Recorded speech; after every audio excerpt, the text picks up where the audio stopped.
docentes y directores del Instituto de Formación Docente 54 de Florencio Varela, hay docentes del Instituto número 1 de Avellaneda, docentes y alumnos y docentes y alumnos del Instituto 100.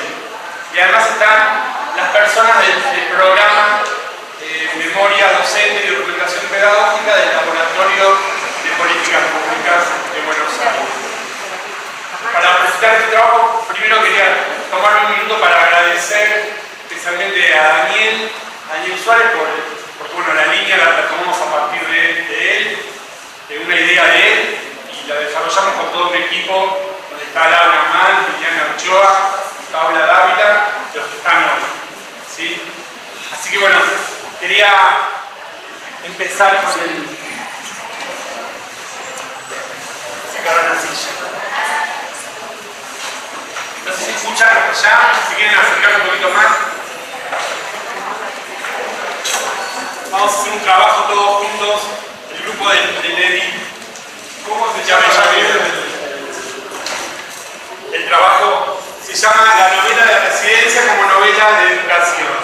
Porque les cuento, nosotros tuvimos parte del año con este espacio de definición institucional trabajando en la escritura de textos, y todos esos textos conformaron lo que fue la novela de la residencia. Bueno, en algún momento se empezó a llamar así, novela de residencia. Y se nos ocurrió que bueno, esta novela de residencia tenía algunas características y ahora vamos a ir leyendo. Les prometemos no demorar demasiado. Y que vamos a hacer un juego de lecturas, diríamos, más que un juego, una puesta en escena, como teatro leído, basado en una novela, o mejor, aún en varias novelas. Estas novelas sobre la residencia fueron escritas a lo largo de este año, aquí en el instituto, en el profesorado. Las llamamos novelas fundamentalmente por su forma, un texto narrativo que cuenta varios sucesos. Pero también, como dice la genealogía del nombre, la novela deriva de novedad, y de eso se trata la residencia, sobre la novedad de ser docentes. En principio, una novela tiene un personaje principal, un héroe o una heroína, que hace cosas, muchas cosas, pero que también le pasan cosas. ¿Nadie escribió algo sobre eso? Ese día llegué a la escuela, era mi primer día de práctica. Me tocó primer grado de la señorita Silvia, quien me recibió muy amablemente, igual que los chicos. Empecé a dar mi clase, que era de lengua. Tenía que enseñar la letra P. Inicié la clase con un juego que consistía en que uno de los alumnos pasara al frente y tirara un dado gigante, el cual tenía dibujado en cada cara una imagen cuyo nombre tenía la letra P. Por ejemplo, pelota. Tenían que mirar el dibujo y escribir como pudieran la palabra en el pizarrón. En el medio del juego entró mi profesora de práctica, que es a su vez la directora de la escuela. Los chicos se pusieron todos de pie y la saludaron. Se quedaron todos mudos porque estaba la directora. Yo también me puse muy nerviosa porque estaba la profesora. Se sentó en el escritorio de la maestra y yo pensé, seguiré dando la clase y no la voy a mirar. Me pidió la carpeta donde tenía el plan de clase con las actividades que estaba dando. Se la di y seguí con la sensación de estar escribiendo en una prueba. Y se para el profesor al lado tuyo, y todo lo que habías estudiado se te borra de la mente. Continué mi clase entregando a los alumnos una fotocopia con dibujos y palabras, los cuales debían unir según correspondiera. Por ejemplo, un dibujo de un pato con la palabra pato. Presenté una ficha igual que la fotocopia y la empezamos a unir entre todos en el pizarrón. Bueno, estos héroes y heroínas a lo largo de sus peripecias van a convivir con otros personajes, ¿no? Como las novelas. Estos personajes pueden hacer que la trayectoria sea un camino directo o complicado. Así aparecen los antagonistas en la novela. Romina Victoria Medina escribió algo sobre eso. Mientras conversamos sobre el circuito productivo, un texto que yo les había entregado y en el cual había que realizar una lectura comprensiva y marcar párrafos. Veo que Gustavo molesta, le llamo la atención y me responde, ¿qué me importa? Yo no quiero hacer nada. Entonces yo le digo que por lo menos no moleste a sus compañeros, pero fue inútil, hasta que me cansé y le dije que se sentara en el escritorio. Gustavo fue y se sentó. Comenzamos a hablar sobre el tema. Para que él no se sienta mal, le pregunto, Gustavo, ¿qué circuito productivo conoces? Y me respondió, yo no te conté Le permito que vuelva a su lugar, así me responde y me dice: morite, vos estás loca. En ese momento no sabía qué hacer y le respondí: y si él se pondría contento si yo me moría. Y no me contestó. Como le contaba anteriormente, quería llorar, pero no podía. Debería seguir mi clase. Bueno, ¿ustedes me pueden ver que el mismo personaje aparece en otra novela?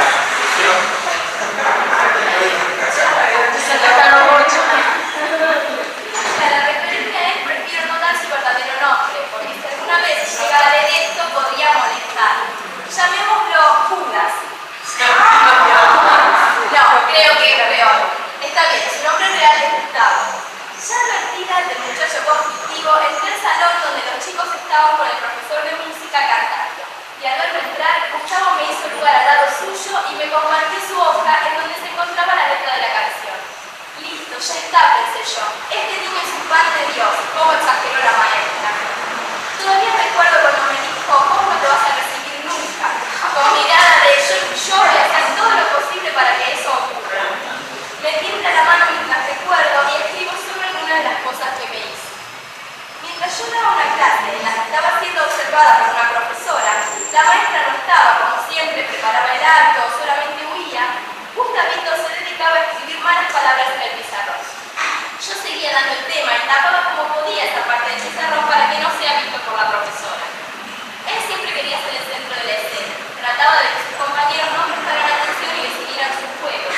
Pero por suerte, mis clases no se enganchaban y no le hacían caso, lo que lo enfurecía aún más. Por todos los medios intentaba que se integre. Me nombró mi asistente, lo sentaba en mi mesa, lo ayudaba con sus tareas, trataba de que mis clases fueran lo más entretenidas para él. Pero era inútil. Sentía que su misión en la vida era arruinar mi residencia. Durante el año siempre fue un alumno muy faltador. ¿Y qué ocurrió durante las 4 semanas? Adivinaron, no faltó un solo día. Porque debo confesar, al final llegué a pensar: ojalá que hoy no venga. Los otros alumnos no estaban contentos con sus actitudes y muchas veces me pedían perdón por los actos de Gustavo. Incluso cuando se terminó mi residencia y les dije que me tenía que ir, me preguntaron si lo hacía por culpa de él. Hoy, ya finalizada la residencia, aún pienso si en aquel primer encuentro en donde me ofreció un lugar a su lado mientras cantaba, ya planeaba todas las maldades que me iba a hacer. Y se hacía el bonito porque quería que yo bajara la guardia. A pesar de que el nuevo escollo terminé la residencia, o utilizando el pensamiento de Gustavo, le gané. Bueno, pero por supuesto, muchísimas veces los chicos pueden convertirse en los mejores aliados de los residentes. Belén, ¿querés contar?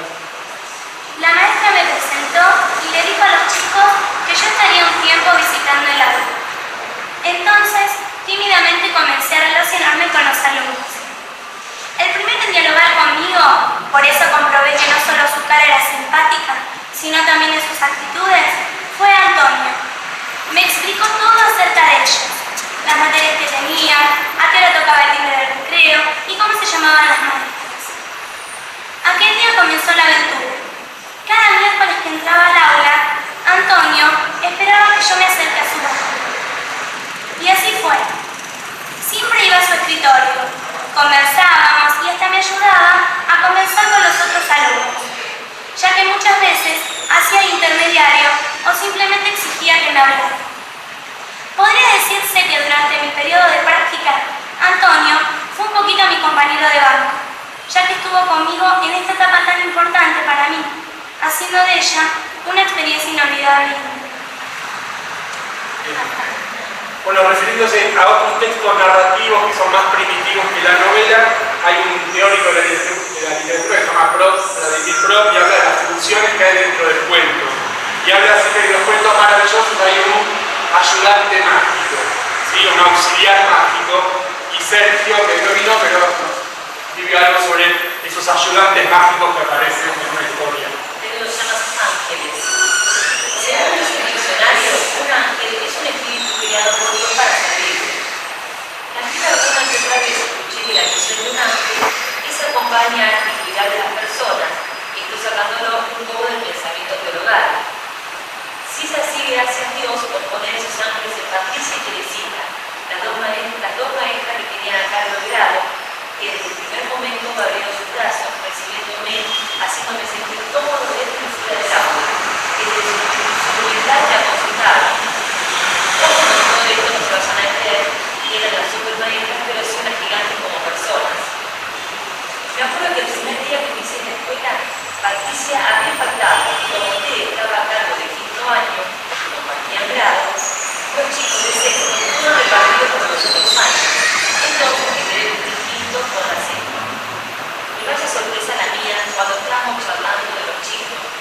cómo eran esos alumnos especiales.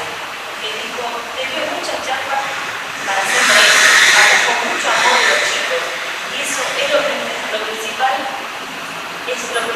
objetivo, lo que se aprende. Yo, imagínense, más agarrado que vivo en el país de los enanos, que solamente a decirle gracias y sin salir de mi admiración. Ese primer diálogo con ustedes fue importantísimo para mí, porque desde ese día me preocupé por entender a los chicos, conocerlos, aprender a reírme y a enojarme con ellos sin salir de esa postura de maestro amigo que yo suelo ser. Bueno, pero el docente a cargo del grado no siempre es una ayuda y hasta puede ser un obstáculo, y pareciera que uno tiene que desandar el camino iniciado en el profesorado y nuestra mente se llena de mensajes contradictorios. Por ejemplo, lo que cuenta Pamela Gutiérrez. También la maestra no me hizo el camino nada fácil. Ya de entrada su cara demostraba un tanto de hostilidad a recibir. Parecía como estar a la defensiva todo el tiempo. Cuando yo le mostraba el proyecto, que había hecho con mucho esfuerzo y tratando de tener en cuenta cada una de las cosas que había estado estudiando en el profesorado, la maestra me lo rechazó de lleno, diciendo que nada de juego. Esto es todo pérdida de tiempo, porque solo distrae a los chicos. No se obtiene lo que uno quiere cumplir. Mira, cuando tengas tu grupo así lo que quieras, pero ahora vas a tener que adaptarte a mi forma de trabajo. Entonces, lógicamente, no me quedó otra posibilidad que cambiar todo. Hacer planes de clases positivos, directos, clases aburridas, donde solo importaba el contenido conceptual, los procedimientos y las actitudes que daban el sentido práctico. Con esa relación con el docente a cargo del grado que es tan importante, parece fundamental para la experiencia de convertirse en docente, como nos cuenta Nadia, que tuvo que vivir las dos experiencias. Cuando estaba finalizando mi clase, la directora se levantó, se llevó mi carpeta y me dijo: después venía a buscar tu carpeta de referencia, así te hago la crítica. Terminé la clase, tocó el timbre de la salida y fui a buscar la carpeta. Me dijo: en la última actividad les tendrías que haber dado un poco más de tiempo antes de corregir. Pero está bien, toma tu carpeta. La guardé y fui a mi casa. Durante el viaje no me animé a ver la nota. Además, con el comentario al respecto de la última actividad, me alcanzaba para imaginar lo peor. Prefería que alguien me lo contara antes que verla yo. Cuando llegué le dije a mi mamá que había venido a verme mi profesora. ¿Cómo te fue?, me preguntó. No sé, le dije. Todavía no vi la nota. Mírala vos primero. La leyó y me dijo: muy bien, te felicito. Entonces la leí. Nadia, tu desempeño me demostró tu grado de responsabilidad y tus condiciones como futura docente. Esas palabras me dieron mucha seguridad para seguir adelante con mi carrera docente. Bueno, a veces en las novelas se viven desilusiones y parece que las cosas no son como los pensábamos. Llegué a ser docente para admitir las lindas experiencias que había vivido como educando en el colegio en el cual había realizado mis estudios primarios y secundarios.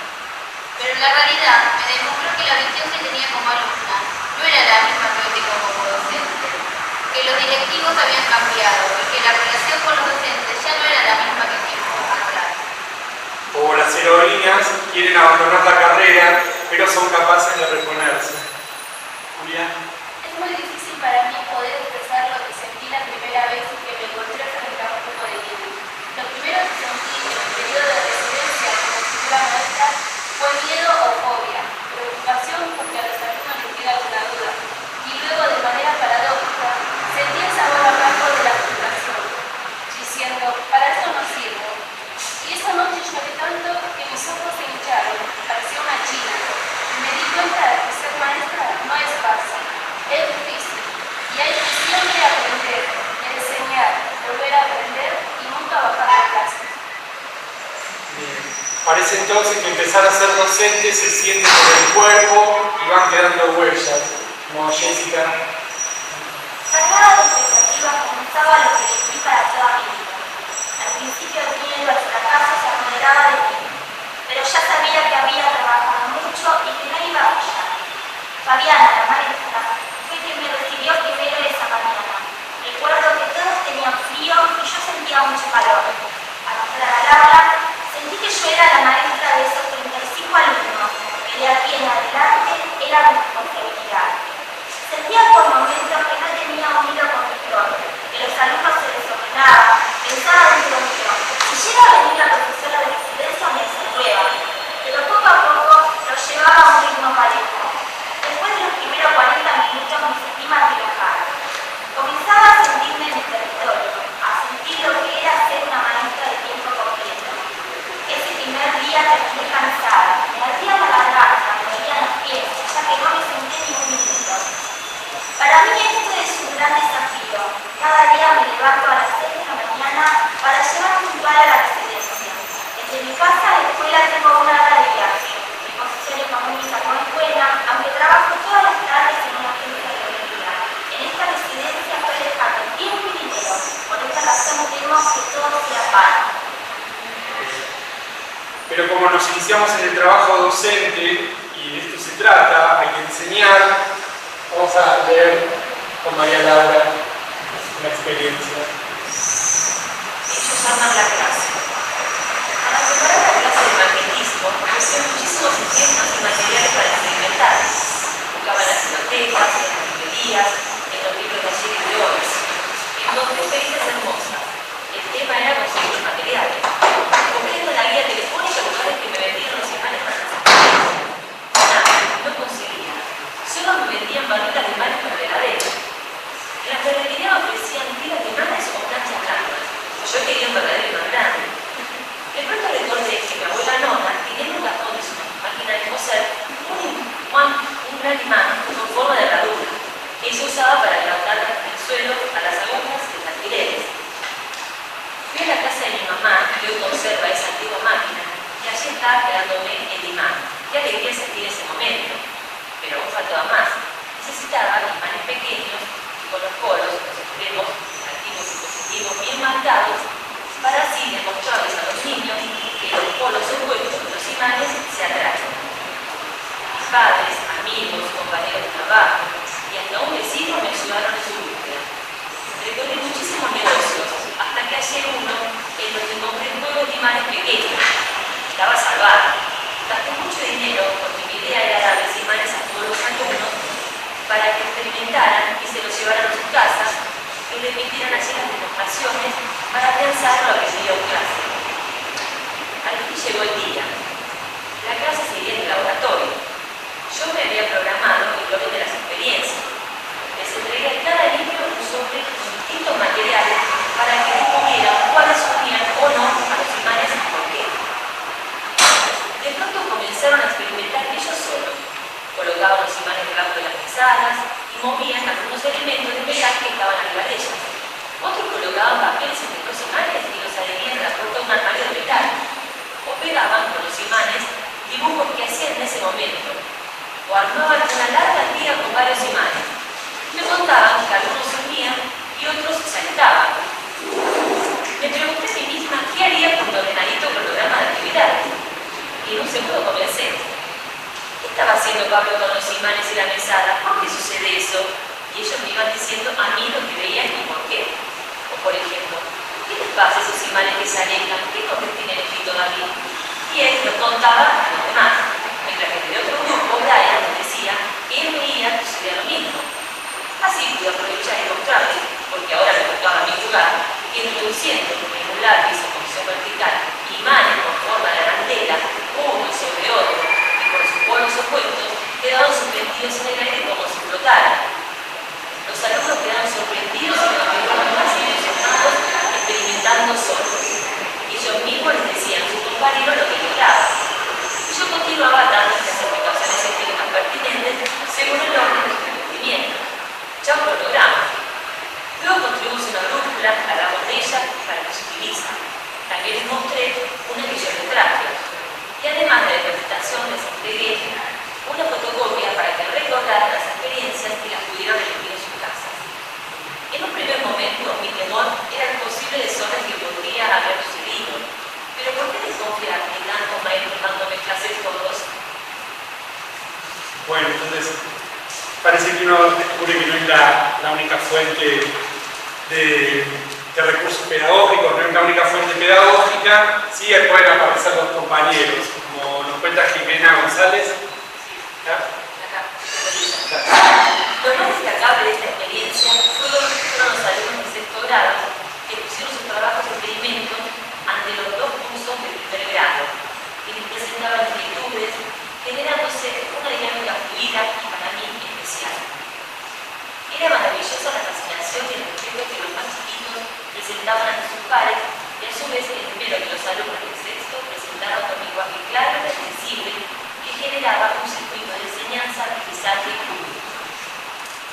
también nos sirve para darnos cuenta que puede haber algo bueno que a nosotros no nos gusta tanto.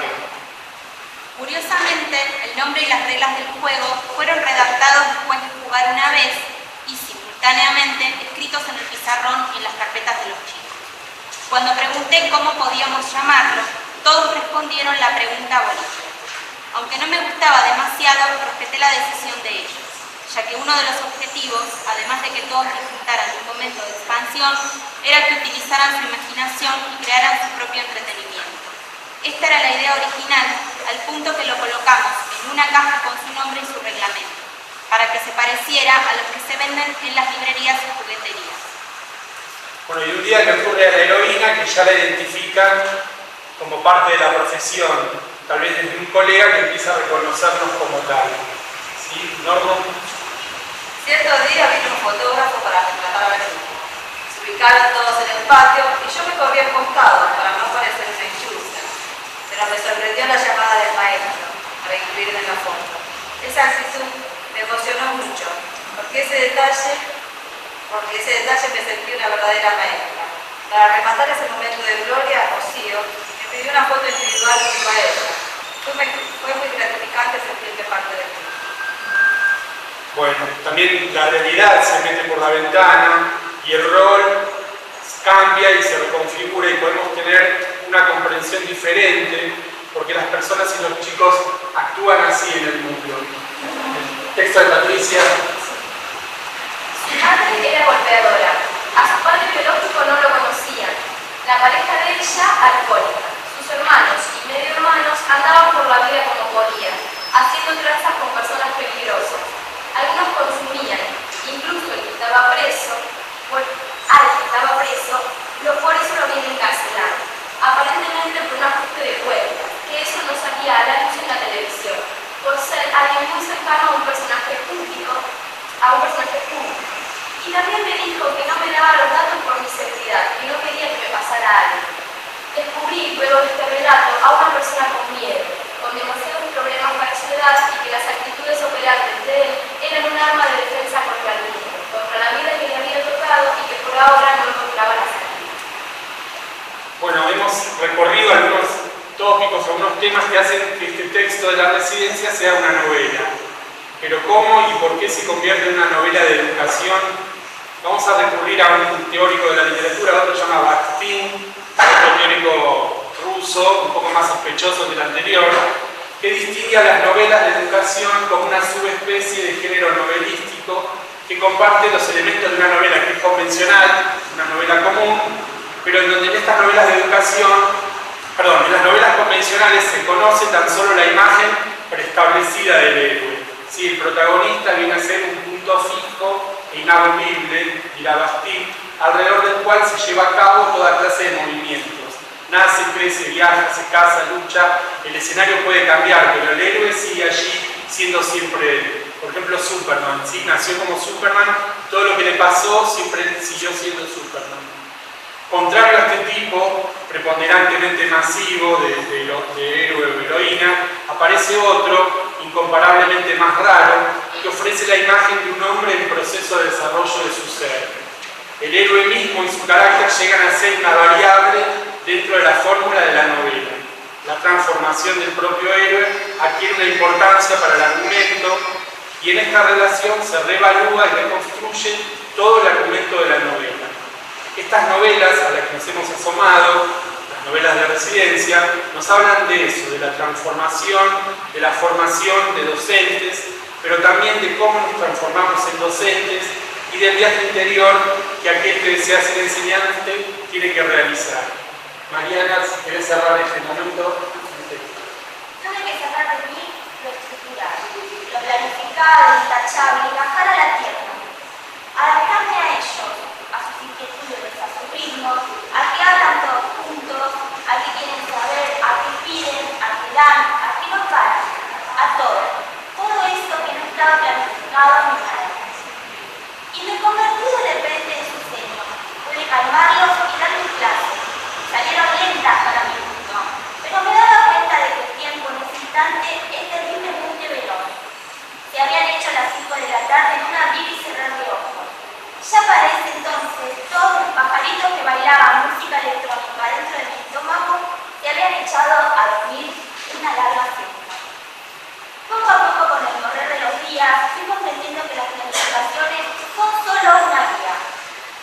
una herramienta más de todo ese arsenal de la que uno como maestra tiene que tener en su haber de armamentos.